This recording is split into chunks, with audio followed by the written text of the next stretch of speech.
Good morning aspirants. आज हम लोग अपनी एंशंट हिस्ट्री का पहला लेक्चर लेके आए हैं। ठीक है, इस एंशंट हिस्ट्री के पहले लेक्चर के अंदर आपको एक बहुत बड़ी स्टोरी मिलेगी, बहुत बड़ी स्टोरी जिसको आपको याद करना है। उस स्टोरी के बीच में कुछ पॉइंट्स अगर आप भूल भी जाते हैं तो कोई प्रॉब्लम नहीं होगी। ये बहुत बड़ी स्टोरी है, इसके अंदर आप जितनी अच्छी तरीके से चीज़ों को याद रखेंगे उतना ज़्यादा आपको फैक्ट्स याद होंगे। देखिए, एंशंट हिस्ट्री और मिडिवल हिस्ट्री मैक्सिमम फैक्ट्स पर बेस्ड है, मैक्सिमम फैक्ट्स पर बेस्ड है। मैं आपको थोड़े बहुत इसके अंदर डिस्क्रिप्शंस बता दूंगा, थोड़े बहुत इसके अंदर रीजंस बता दूंगा, लेकिन मैक्सिमम आपको इसी चीज़ पे ध्यान रखना है कि आपको फैक्ट्स याद रहने चाहिए। अब आपसे नॉर्मल क्वेश्चन जो पूछे जाएंगे जेकेपीएससी में या फिर आईएएस में पूछे जाएंगे, जो क्वेश्चंस वो पूछे जाएंगे कि ये जो जगह है, फॉर एग्जांपल भगोर है, ये कौन से इलाके में पड़ती है या कौन सी ट्राइब के अंडर पड़ती है, या जो कल्चर है वो ये वाली जो जगह है ये कौन से ट्राइब, ये कौन से कल्चर के अंदर आता है। तो आपको इसके अंदर फैक्ट्स याद करने ही पड़ेंगे। तो उन फैक्ट्स को याद करने के लिए पूरी पूरी स्टोरी है, बहुत बड़ी स्टोरी है, बहुत बकवास और बहुत इंपॉर्टेंट स्टोरी, जैसे कि मैं हमेशा कहता हूँ। तो शुरू करते हैं हम लोग आज। हमारी जो स्टोरी का हीरो है उसका नाम है पीवम जमग, PIVM JMG। इसका पीवम जमग नाम क्यों है आगे पता चलेगा। ओके, तो स्टोरी शुरू होती है। The heroes mother was living A life of gold as they were beside a river, but because they were a little primitive they decided to shift in the upper places that had coldness। इसका मतलब जो hero की माँ होती है, अभी वो एक टीनेज गर्ल है, ठीक है। हीरो की जो माँ है वो एक टीनेज गर्ल है, वो ज़िंदगी एकदम सोने वाली ज़िंदगी जी रही होती है, मज़ेदार बढ़िया ज़िंदगी जी रही होती है। क्यों? क्योंकि वो एक रिवर के पास होते हैं। अब आप ये जानते हैं एज ए स्टूडेंट कि रिवर के पास हम लोगों को पानी वगैरह अच्छे से मिलता है, तो एक बहुत इंपॉर्टेंट नेसेसिटी हमारी कंप्लीट हो जाती है, ठीक है। आपको ये दिमाग में रखना है कि ये जो स्टोरी चल रही है ये पूरी की पूरी एंशियंट हिस्ट्री के हिसाब से चल रही है, मतलब लोग बहुत पुराने लोग हैं इसके अंदर, ठीक है। Okay, but because they were a little primitive, वो बहुत पुराने हैं, थोड़े से प्रिमिटिव है। प्रिमिटिव होता है दिमाग से थोड़ा सा कमज़ोर। तो वो उन्होंने डिसाइड किया कि वो अपर प्लेसेस में जाएंगे। उन्होंने ये सोचा होगा कि हाँ यार, मैं हम लोग अपर, मतलब जो ऊंची वाली जगह है, अगर हम लोग वहाँ पे गए तो हम लोग बड़े ओहदे पे आ जाएंगे, तो हम लोग वहाँ पे जाएंगे और वहाँ पे ज़्यादा चीज़ बढ़िया होगी। तो वो वहाँ पे चले तो गए, लेकिन पहाड़ों में घुस गए और वहाँ पे बहुत ज़्यादा बर्फ़ थी, बहुत ज़्यादा ठंड थी, ठीक है। व्हेन द कोल्डनेस और बर्फ़ of higher places become a problem for them they shifted towards valley. उन्होंने बोला यार पहाड़ बहुत ज़्यादा प्रॉब्लम कर रही है उनके लिए, तो उन्होंने पहाड़ी पर, छोटी वाली जगहों पे शिफ्ट हो गए, एक पहाड़ी पर शिफ्ट हो गए। वहाँ पर भी उनको प्रॉब्लम हो रही थी। It was still not good and they transfer to a plateau. उन्होंने बोला यार प्लेन्स पे दोबारा नहीं जाएंगे, प्लेन्स पे बड़ा बुरा होता है, तो प्लेट्यू पे चलते हैं, ठीक है। एक मिडल की जगह पकड़ेंगे, वहाँ पे रहेंगे, एटलीस्ट प्लेन्स वालों से हाई रहेंगे, हम उनसे बढ़िया एक स्टेटस एंजॉय करेंगे। They were happy but tried a lower place. अब हुआ क्या, कुछ लोगों ने देखा यार जितना नीचे जाओ उतना बढ़िया है, हम लोग सोने वाली जगह पे रहते थे, ऊपर गए बेकार हो गया, फिर थोड़ा सा नीचे आए बढ़िया था, और नीचे आए अब तो और बढ़िया। तो उन्होंने बोला चलो यार नीचे वाले प्लेस पे चलते हैं, शायद और बढ़िया हो जाए। उन्होंने नीचे वाले प्लेस पे गए, उसके बाद वहाँ पर ठीक ठाक उनको रहा, और उसके बाद एक और नीचे और प्लेस पे चलेगा। इसका मतलब वो सिर्फ और सिर्फ ऊंचाई से ऊपर नीचे नहीं कर रहे थे, वो देश में, देश के अंदर जो निचला हिस्सा है वहाँ पे चले गए, फिर एक और निचले हिस्से पे चले गए। लेकिन वहाँ पर जाते जाते वो एकदम सी के पास आ गए, जहाँ पर सी की जो विंड थी, हवाएं जो थी, वो उनको बहुत ज़्यादा प्रॉब्लम कर रही थी। उनसे डर कर वो लोग डेजर्ट की तरफ चले गए। ये सब कुछ आपको इमेजिन करना है, ठीक है। उनसे बचकर वो लोग डेजर्ट की तरफ चले गए, और वहाँ पे उस ट्राइब की, ये पूरी पूरी एक ट्राइब चल रही थी एक साथ, वहाँ उस ट्राइब की एक दीदी थी, ना कि लीडर कुछ नहीं, सिर्फ और सिर्फ एक दीदी बोलते थे उनको, उन दीदी से मिली, ठीक है। वो दीदी हमेशा बेलन के साथ रहती थी, मतलब क्या पता कभी किसी को मार दे, कभी क्या करते, हमेशा कभी स्काई की तरफ इशारा करते रहती थी, कभी किसी और जगह टिल्ट करती रहती थी। तो सारे के सारे ऐसे हो गए, नहीं यार इनके साथ नहीं रहना, ये मार मुर देगी। वो थोड़ा सा इधर उधर चले गए, अपने घूमते घामते उनको एक नई जगह मिली। वो जो नई जगह थी वो एक, कुछ केव्स थी, बहुत सारी केव्स थी, वहाँ पर पेंटिंग बनी हुई थी छोटा भीम की, ठीक है। आपको ये सारी चीज़ें दिमाग में रखनी। अब हुआ क्या है, जो हमारी जो हीरो की मदर बनने वाली थी, जो लड़की थी अभी टीनेज जो है, उसे जल्दी रियलाइज़ हुआ कि यार ये सारे के सारे तो यूं ही घूमते जा रहे हैं, इधर से उधर, इधर से उधर, फालतू फालतू जगह घूमते जा रहे हैं, ट्राइब से मेरा बेड़ा गर्क हो जाएगा। मुझे एक नई जगह चाहिए, आई वॉन्ट ए न्यू वास। वास होता है जहाँ पर हम लोग रहते हैं, ठीक है। I want a new place to live. तो उसने दीदी की तरफ मतलब जो उसकी जो छोटा भीम वाली पेंटिंग्स थी वहाँ से हटकर उसने दीदी की तरफ जाना शुरू किया कि यार ये हमारे ट्राइब की दीदी है, मैं इसके पास जाऊँगी एडवाइस के लिए, ठीक है। अब वो दीदी भी थोड़ी प्रिमिटिव है। हुआ क्या, उसने देखा कि दीदी एक बुढ़े को पुश करती हुई दिख रही है, और वो बूढ़ा बोल रहा है कि हाँ पुश मी, मुझे धक्का मारो, मुझे धक्का मारो। चल नहीं पा रहा था बूढ़ा बेचारा, ठीक है। तो वो गई उसके असिस्टेंस के लिए, she asked for her assistance, but दीदी डिनाइड बाय ब्रूटल वर्ड्स। दीदी ने बहुत बुरी तरह से बोला, नहीं जी क्या है, मतलब मुझसे क्या है तुम्हें, ना जी क्या, ये इंपॉर्टेंट वर्डिंग है, इसे याद पक्का करना। She left speechless and left the place for new वासा। एक नई जगह के लिए वो निकल गई, और रिवर्स की तरह, मतलब जैसे नदियां बहती हैं वैसे उसके आंसू बहे। बड़ा बुरा हुआ। तो अब हुआ क्या, कुछ टाइम के बाद उसने थोड़े बहुत ब्लेड्स और ब्यूरेट्स को कलेक्ट किया ईटिंग और हंटिंग वगैरह के लिए, और ईस्ट की तरफ जाने लगी, ठीक है, नॉर्थ वेस्ट वगैरह ऐसे करके आपने देखा ही होगा, इसके अंदर आपको पिक दिख जाएगी। उसके बाद वहाँ पर एक कर्नल से मिली, उस टाइम पर कर्नल थे वो, ठीक है। तो उन्होंने पूछा शॉक करके कि यार आप, अब होता क्या है ना, इस ट्राइब के अंदर किसी को भी यूं ही आप लोग आप नहीं बोलते, ए पी नहीं बोलते, ठीक है। तभी बोलोगे जब वो किसी ओहदे पे होगा या फिर वो आपसे बहुत ज़्यादा बड़ा होगा, ऐसे नॉर्मली उसको आप नहीं बोलते। तो उसने शॉक करके उसे आप बोला, कर्नल को आप बोला। वो भी बहुत ज़्यादा टेंस था, कर्नल भी बहुत ज़्यादा टेंस था। उसने उसे बताया कि वो थोड़ा बिहारी टाइप है, तो उसने बोला कि मेरा भाभी भगोर, मतलब मेरी भाभी भाग गई है, एक बार नहीं 3 बार भागी है। मेरी जो भाभी है वो भाग गई है एक मेन इवेंट से वो भाभी भाग गई है। तो वो कह रही थी कि ठीक है भाई, इसकी भाभी इसके साथ, इसकी भाभी भाग गई है, मगर उसे एक चीज़ रियलाइज़ हुई उसकी बातों से, कर्नल की बातों से, कि एक्चुअल में ये जो भाभी है, ये जो भागने वाली बातें हैं, ये एक्चुअल में कर नाटक रहा है, मतलब ये एक नाटक कर रहा है, ठीक है। उसे रियलाइज़ हुआ, मतलब हमारी हीरो की माँ को, कि एक्चुअल में ना ये बंदा कर्नल जो है, ये अपनी भाभी को पटाना चाहता है और उसके साथ एक राष्ट्र बनाना चाहता है। क्यों? क्योंकि वो जो इसकी भाभी थी, वो एक्चुअल में गुजरात की एक रानी टाइप थी कहीं पे, ठीक है, गुजरात के कुछ छोटे से हिस्से की रानी टाइप थी, तो वो उसके साथ एक बहुत बड़ा महान राष्ट्र बनाना चाहता था, ठीक है। अब हमारी हीरो की माँ को पता था कि हाँ यार वो गुजरात गई हुई है, लेकिन फिर भी उसने उसे मतलब दूसरी तरफ भेजने के लिए बोल दिया कि नहीं, वो तो यूपी बिहार में ही है, वहीं पे जाके ढूंढो। बंदा थोड़ा चालाक था कुरनौल, वो फिर भी जो छोटा भीम वाली पेंटिंग्स हैं उनके पास गया कि यहाँ पे एक बार देख लेता हूँ। और ये जो बंदी है हमारी हीरो की मदर, ये लेस ह्यूमड प्लेस पे चली गई। उसे बोल रहा हूँ यहाँ यार बहुत ज़्यादा गर्मी है, मैं किसी लेस ह्यूमड प्लेस पे जाऊँगी, और वहाँ पे जाकर एक पर्सन से शादी कर ली, ठीक है। अब ये जो पर्सन है, इसके पास एक पावर थी कि ये अपनी शादी पर गन्स की बारिश करे। अब ऑब्वियसली प्रिमिटिव एज है, लोहे वाली गन्स तो होंगी नहीं, तो मिट्टी माटी की जो गन्स बनती हैं उनकी बारिश इसने अपनी वेडिंग पर करवा दी। और उस वेन्यू का नाम भी चेंज हो गया इसकी इस पावर की वजह से, इसका नाम पड़ गया रेणुगंतका, ठीक है, रेणुगंता।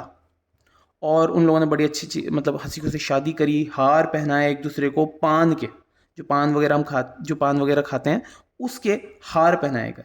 इनफैक्ट ईटिंग वगैरह हुई, ये बहुत सारी सेरेमनीज वगैरह हुई, और गिफ्ट्स जो थे उन्हें ब्लेड और टूल्स मिले। अब हुआ क्या, क्योंकि उसकी शादी हो चुकी है तो वो अपने हस्बैंड को भी क्या बताएगी, क्या बोलेगी, आप। दो ही लोगों को अभी तक आप बोला गया, याद रखना, एक कर्नल को, दूसरा इसके हस्बैंड को। और उन्होंने हारपून फेंके। हारपून क्या होते हैं मैं आपको अभी पिक शो कर दूंगा, इसके अंदर आप देख रहे होंगे भी। वो मतलब एक तरीके से भाले टाइप होते हैं जो कि हंटिंग और इन चीज़ों में काम आते हैं। तो इन लोगों ने ये भी एज ए सेरेमनी इसको यूज़ किया है। हारपून और हार पान, इन दोनों का लिंक है। बाकी चलो मैं लिंक्स तो आपको बताता रहूँगा बाद में। उसके बाद वो साइट सीइंग करने चले गए, याद रखना, साइट सीइंग करने के लिए चले गए। एक तरीके से घूमने वूमने जाते हैं यहाँ शादी के बाद, इतना ज़्यादा जज नहीं करो, ठीक है। हाँ चलो, सबसे पहले वो लोग गए एक स्पेशल पहाड़ पर। उस पहाड़ की मान्यता थी कि जो भी पहाड़ से, उस सो कॉल्ड पहाड़ से मुड़ कर आ जाए, ठीक है, उसकी सारी चीज़ें कंप्लीट हो जाएंगी। तो पहाड़ के ये जो मुरहाना, उसका नाम था मुरहाना, मतलब उससे मुड़कर आना। मुरहाना पहाड़ मिर्ज़ापुर में, गुड्डू भैया के पास गए हैं, ठीक है, यूपी में।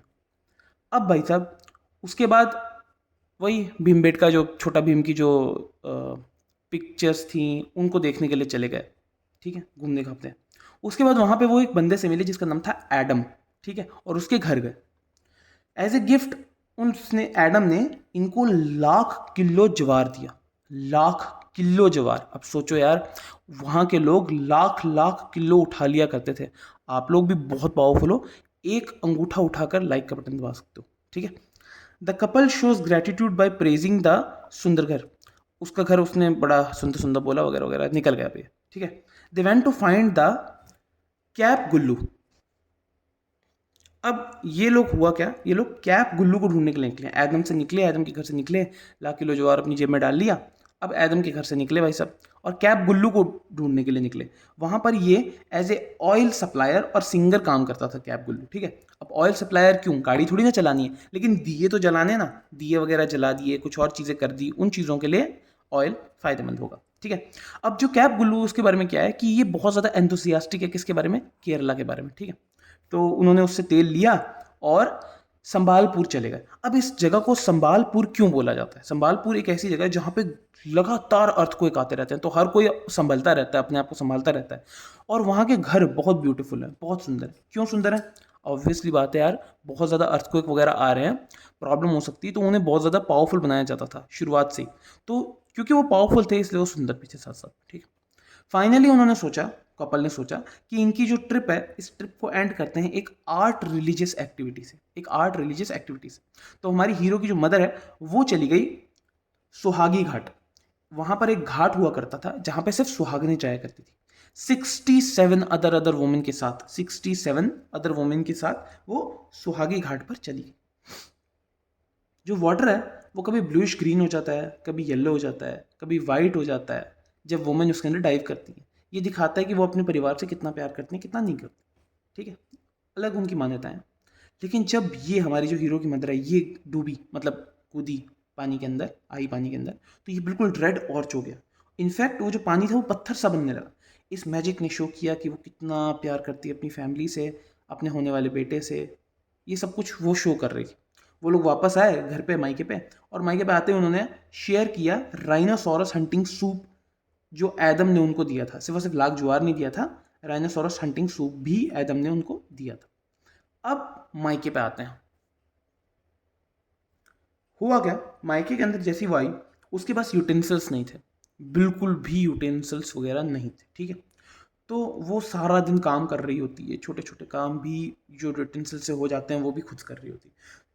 तो ये सब करने की वजह से उसकी रेड कलर की गंज निकल गई, मतलब बीच में से जब बाल झड़ते हैं वैसे हो गया, बहुत बुरा हुआ बाल।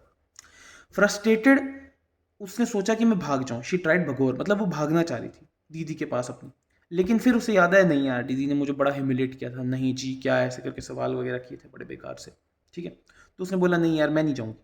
तो उसने किया क्या, उसने अपने नाग को, उसका जो नाग था उसके पास जिसका कोड नेम था अर्जुन, उसे कोंडा भेजा। कोंडा एक छोटा सा मार्केट टाइप या छोटी सी दुकान टाइप होगा वहाँ पे, कोंडा भेजा। तो या तो वो रिटर्न आए, जो नाग है वो या तो रिटर्न आए चॉपर के साथ, चॉपर होती है चीज़ें काटने वाला कोई टूल, वैसा कुछ चॉपर मिल जाए, या फिर मुंडी, मतलब जो बंदा चॉपर बेच रहा है तो उसकी मुंडी के साथ है, इतना गुस्सा आया हुआ था उसको, ठीक है। अब इस स्टोरी को हम लोग अगले लेक्चर में कंटिन्यू करेंगे। अब आते हैं हम लोग मेन पॉइंट्स के अंदर कि ये जितनी भी अभी मैंने आपको कथा सुनाई है, जितनी भी अजीब सी जो कहानी सुनाई है, इसके अंदर किस तरीके से आपको लिंक करना है चीज़ों को, ठीक है फ्रेंड्स। तो अब हम आए हैं मेन पॉइंट्स के ऊपर। अब आपको ध्यान से, अगर आपने वो स्टोरी नहीं सुनी तो ये सिर्फ और सिर्फ एक लेक्चर होगा, आप इसको भी सुनकर चीज़ें समझ सकते हो, पॉइंट्स बना सकते हो, ओके। एंशियंट हिस्ट्री, जो हिस्ट्री वर्ड है वो हिस्टोरिया से आया है, ग्रीक वर्ड से। इसका मतलब है नॉलेज एक्वायर्ड बाय इन्वेस्टिगेशन, ठीक है। हिस्टोरिया का मतलब होता है नॉलेज एक्वायर्ड बाय इन्वेस्टिगेशन, जो नॉलेज आप प्राप्त करते हैं सर्च करके, इन्वेस्टिगेट करके, उसे हम लोग हिस्ट्री को बोलते हैं, ठीक है।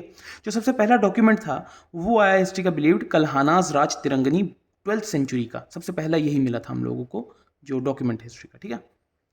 अब आपको दो तीन चीज़ें पता चलनी चाहिए पहले। सबसे पहले तो मैंने आपको बोला था ना कि हीरो का नाम क्या होगा, पीवम जमग, ये हीरो का नाम होगा, ठीक है। हीरो का नाम पीवम जमग क्यों है, ये रीज़न है क्योंकि पी से है प्री हिस्ट्री इंडिया, उस आई से है इंडस वैली सिविलाइजेशन, वी से है वैदिक एंड पोस्ट वैदिक एजेस, एम से है महाजनपदा एरा, जे से है जैनिज्म एंड बुद्धिज्म, एम से है Mauryan and post Mauryan, and G से है Gupta and post Gupta age, ठीक है। इसलिए इसका नाम पीवम जमग है। एक बार इसको याद कर लोगे आपको ये सारी एटलीस्ट याद हो जाएंगे, और सिर्फ इनको याद करना भी एक लिंक क्रिएट कर देगा आपके ब्रेन में, जो आपको बाद में फ़ायदा देगा।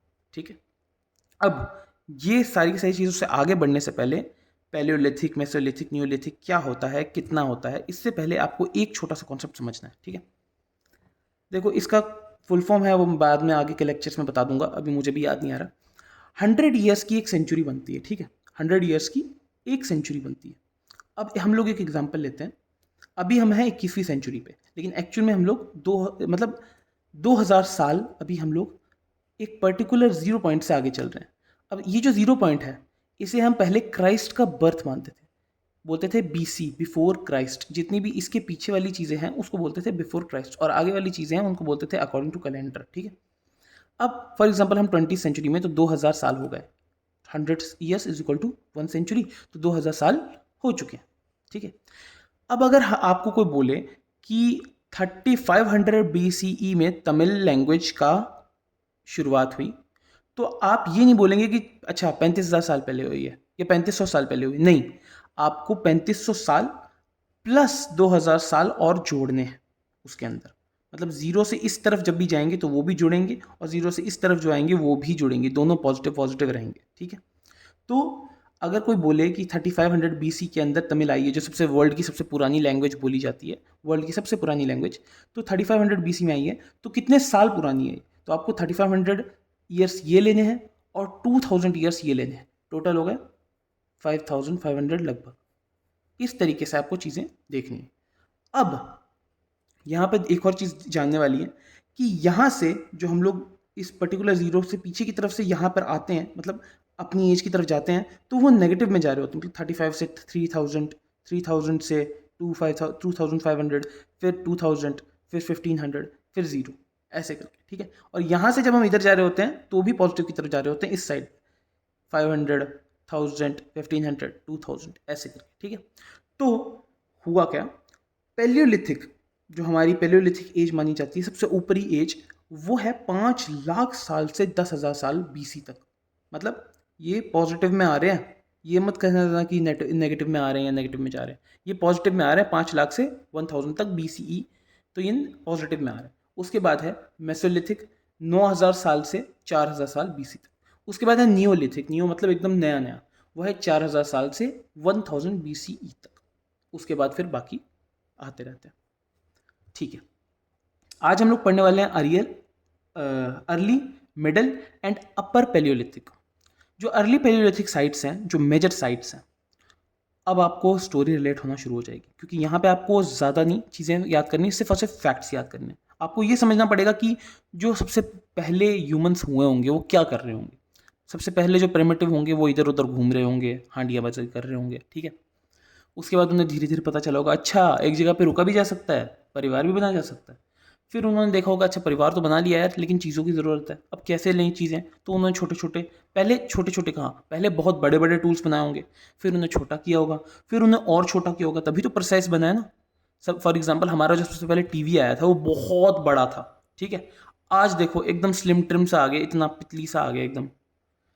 तो इसी तरीके से इन लोगों ने भी ग्रो किया था, और हमारे जो ह्यूमंस थे पुराने अर्ली पैलियोलिथिक में, उन्होंने भी बहुत ज़्यादा ग्रो किया था। तो अब हम लोग फैक्ट्स याद करना शुरू करते हैं।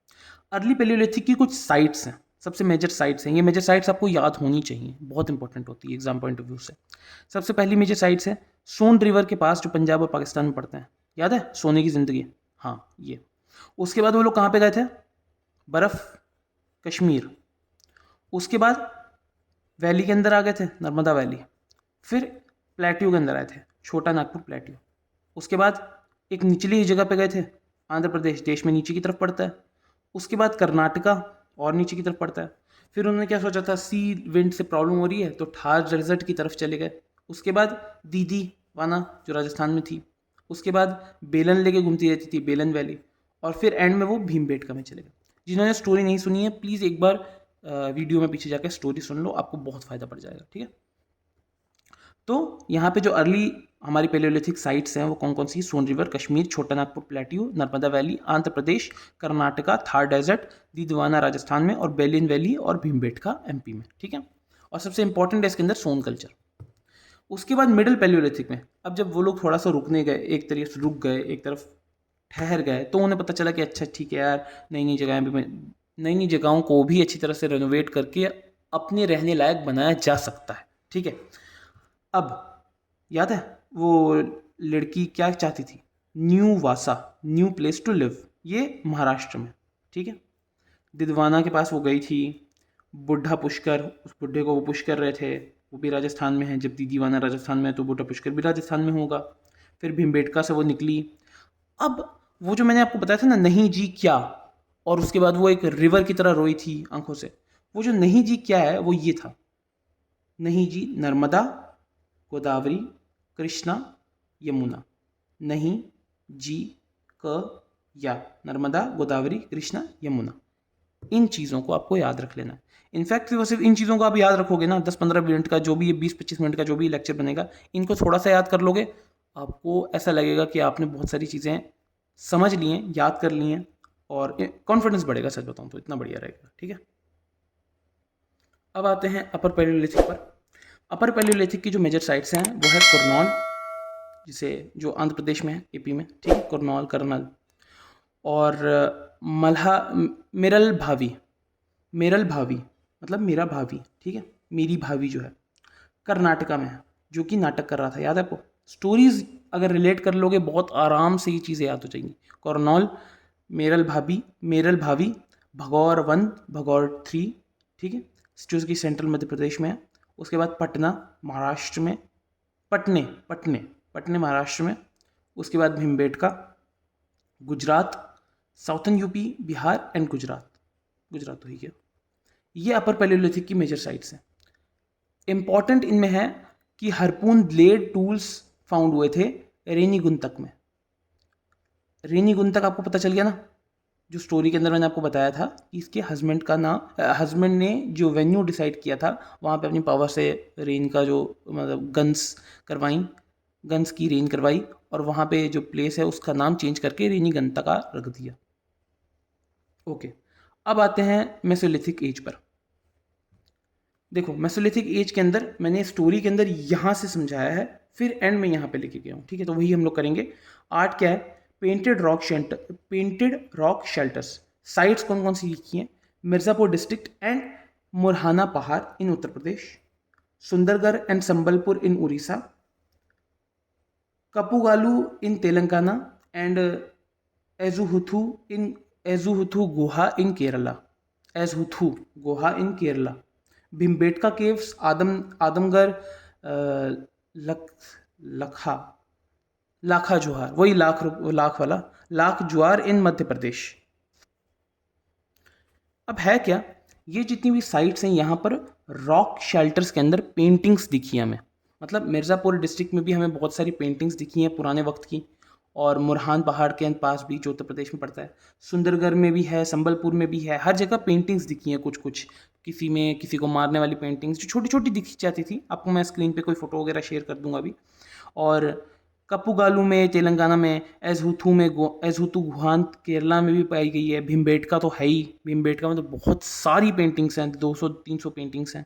और आदमगढ़ में भी है, लखाजुआर में भी है, जो मध्य प्रदेश में पड़ते हैं। इन जगहों पर रॉक पेंटिंग्स पाई गई है। तो हमें ये चीज़ पक्का याद रखनी है, क्योंकि यहाँ पे पूछा जा सकता है कभी भी। इनफैक्ट कुछ क्वेश्चंस पूछे भी गए हैं यूपीएससी के पिछले 10-15 सालों के अंदर, कि कहाँ कहाँ कौन कौन सी जगहों पे पेंटिंग्स वगैरह आई गई हैं। इनफैक्ट वो वाले क्वेश्चंस पूछे गए हैं कि अच्छा, इस जगहों पे पेंटिंग्स आई हैं या नहीं आई हैं। तो ऐसी चीज़ें आपको याद रखने में फ़ायदा पड़ेगा, 1-2 मार्क्स अगर आपके बढ़ते हैं, क्योंकि भाई साहब आप जानते हो यूपीएससी के अंदर 1-2 मार्क्स बहुत इंपॉर्टेंट है, बहुत ज़्यादा। ठीक है, फीचर्स पे आते हैं। जो इनके फीचर्स रहे हैं वो है कि मेसोलिथिक जो एरा है, इनिशिएटेड रॉक आर्ट इन प्री हिस्ट्री। 1867 में फर्स्ट रॉक पेंटिंग पाई गई थी इंडिया में। कब पाई गई थी? कहाँ पाई गई थी? सुहागी घाट, उत्तर प्रदेश में सुहागी घाट। ठीक है, सुहागी घाट समझ गए ना, सुहागन घाट। इन चीज़ों को मैं बोल रहा हूँ ना, मैंने आपको स्टोरी के अंदर लगभग हर एक चीज़ प्रोवाइड कर दी है, बस आपको स्टोरी को याद करना है। साथ साथ में एक बार ये लिख लेना, एक बार इस वीडियो को पूरी अच्छे से देख लेना, आपको मैक्सिमम चीज़ें याद हो जाएंगी, मैक्सिमम फैक्ट्स आपको याद हो जाएंगे। ठीक है, पेंटिंग्स है generally initiated rock art in red ऑर्च। रेड ऑर्च में नॉर्मली ये रॉक आर्ट्स बनाई जाती थी, लेकिन कभी कभार ब्लूइश ग्रीन कलर भी दिखता था, येलो कलर भी दिखता था, वाइट कलर भी दिखता था। जैसे सुहागी घाट के अंदर जब वो जो औरतें थी वो जाती थी तब ब्लूइश ग्रीन कलर दिखता था, येलो कलर दिखता था, वाइट कलर दिखता था और रेड ऑरेंज कलर दिखता था। ठीक है, इन सारे के सारे कलर्स का इस्तेमाल हुआ करता था। एंड में राइनासोरस हंटिंग भी दिखाई जाती थी, मतलब इसके अंदर पेंटिंग्स में राइनासोरस की हंटिंग भी दिखाई जाती थी कि राइनासोरस को हम लोग मार रहे हैं, नॉर्मल ह्यूमन बींग्स। जो पुराने लोग ऐसी वाली हंटिंग नहीं करते थे, पुराने क्या बोल रहा हूँ, बच्चे, ये वाली ऐसी वाली पेंटिंग्स भी दिखाई जाती थी। अब सोच लो। ठीक है, अब आते हैं एंड में पॉटरी के ऊपर।